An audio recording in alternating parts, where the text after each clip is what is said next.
My dear students, ninth class के theorem के lectures में थ्योरम 11.2 आज हमारा मिशन है, टारगेट है। 11.2 थ्योरम में कह रहा है if two opposite sides of a quadrilateral मैंने समझाया था आपको अलहदा रजिस्टर पर चौकोर।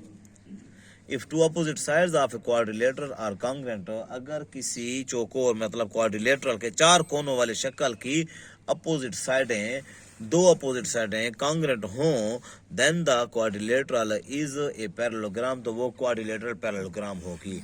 पैरेललोग्राम की डेफिनेशन यही है कि अपोजिट साइड्स इक्वल होंगी, टू अपोजिट साइड इक्वल होंगी। जब अपोजिट साइड एक दफा इक्वल होंगी तो दूसरी मर्तबा भी आप लोगों की ये अपोजिट साइड इक्वल होंगी, ये भी अपोजिट साइड इक्वल होंगी, लेकिन वो दो अपोजिट साइड्स की बात कर रहा है तो हम उसी पर लेंगे आराम से। आप इतना तो आपको क्वाड्रिलेटरल सा या कल वाले पैरेललोग्राम से पता चल गया कि अब ट्रायंगल नहीं रही, अब चार कोनों वाले क्वाड्रिलेटरल।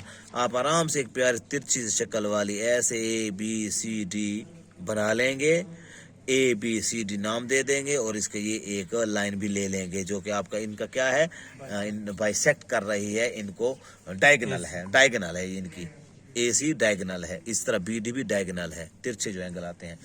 गिवन में यह है कि ABC is a quadrilateral, ABCD बिल्कुल क्वाड्रिलेटरल है, ये उसने पहले इफ वाली बात कही, देन के बाद वाली चीज हमने प्रूफ करनी होती है। इतना आप समझ चुके, चौथा पांचवा छठा आपका थ्योरम है।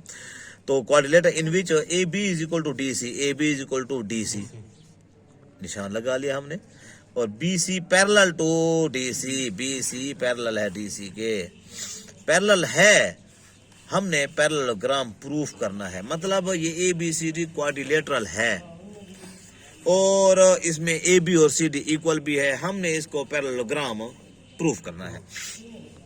टू प्रूव में ABCD is a parallelogram, ABCD को पैरेललोग्राम करना है। और कंस्ट्रक्शन में join A to C, A को C से जॉइन कर लिया, उससे कुछ ट्रायंगल आपस में इक्वल हो जाएंगे और कुछ भी नहीं है, ये डायगोनल हमने बना लिया, AC कर दिया। अब BD कर सकते, लेकिन आपको मैंने कहा हुआ कि थ्योरम बुक वाला ही लिखें, पढ़ें, सीखेंगे। Join A to C okay हो गया, ये बात क्लियर।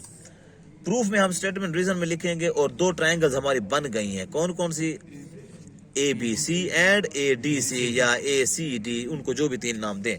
इन ट्रायंगल ABC और CDA, ABC और CDA में AB is equal to DC, पहले गिवन में बात है। और राइट, आज कौन सा इजाफी काम कर रहा है, इनमें वो डब्बियां सारी नहीं है, इसमें उसने डब्बियां बना दी हैं। आप डब्बियां नहीं बनाएंगे बेटा, आप इसी तरह ही लिखेंगे, okay.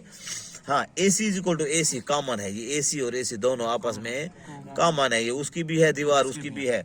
Angle 1 is equal to angle 2, angle 1 is equal to 2 भी है, और एंगल 3 और 4 भी होगा।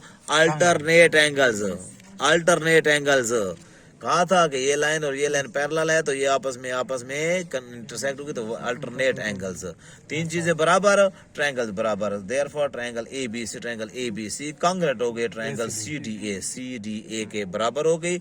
वजह साइड एंगल, ये यहाँ पे गलत लिख रहा होता है, आप सही बना लें उसको बेटा, side angle congruent to side angle.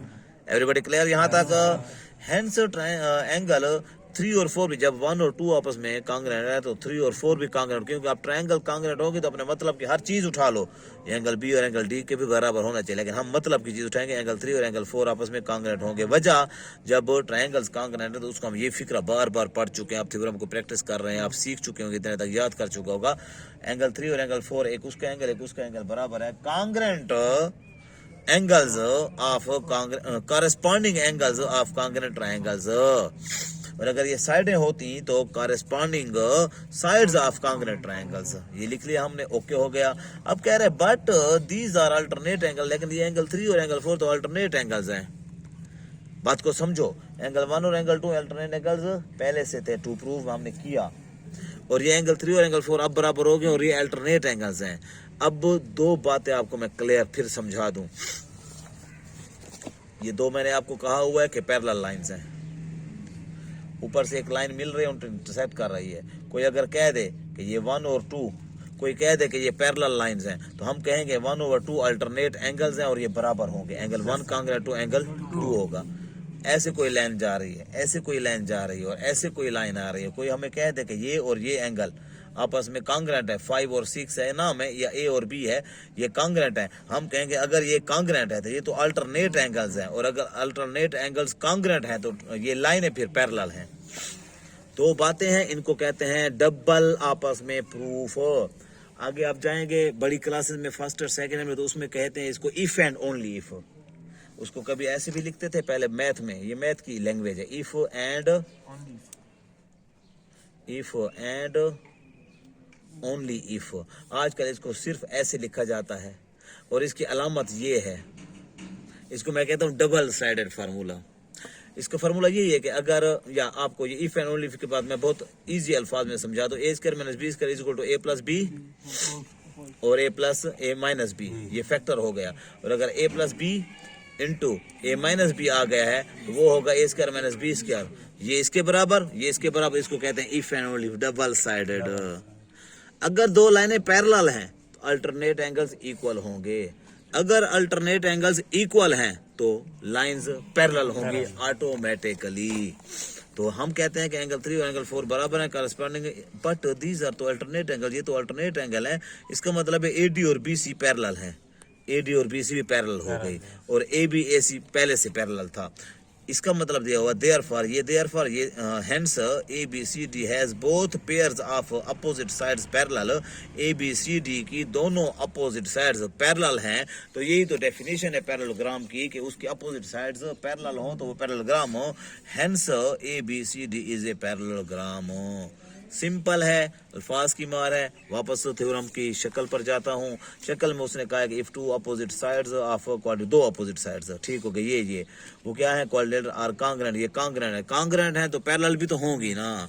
आगे कहता है then the quadrilateral is parallelogram, तो ये क्वाड्रिलेटरल नहीं होगी, ये पैरेललोग्राम हो जाएगी।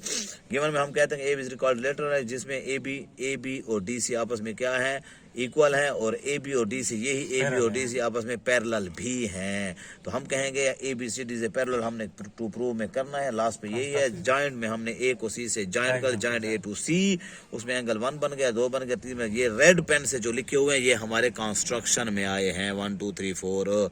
इसी तरह ही आप नाम देंगे। शक्ल बराबर हो गई। स्टेटमेंट रीजन में, ट्रायंगल ए बी सी में, सी डी ए में, A B is equal to D C, given में A C is equal to A C, common हो, angle 1 is equal angle 2, alternate angles हो, triangles congruent हो गए, triangles congruent तो 3 और 4 congruent होगा, 3 और 4 कांग्रेंट हो गया तो ये तो अल्टरनेट एंगल्स है। इसका मतलब है ए डी और बी सी भी पैरेलल होगी, क्योंकि अल्टरनेट एंगल्स कांग्रेंट है।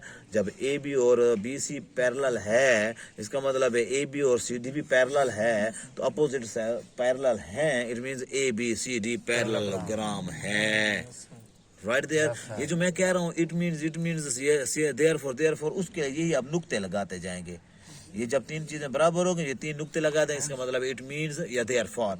ये जो आप बट देयर अल्टरनेट, ये देयरफॉर, ये देयरफॉर के लिए आप 3 नुक्ते लगा जाएंगे, और थस और हेंस और ये यूज करते जाएंगे। Everybody clear? ये हो गया आपका थ्योरम 11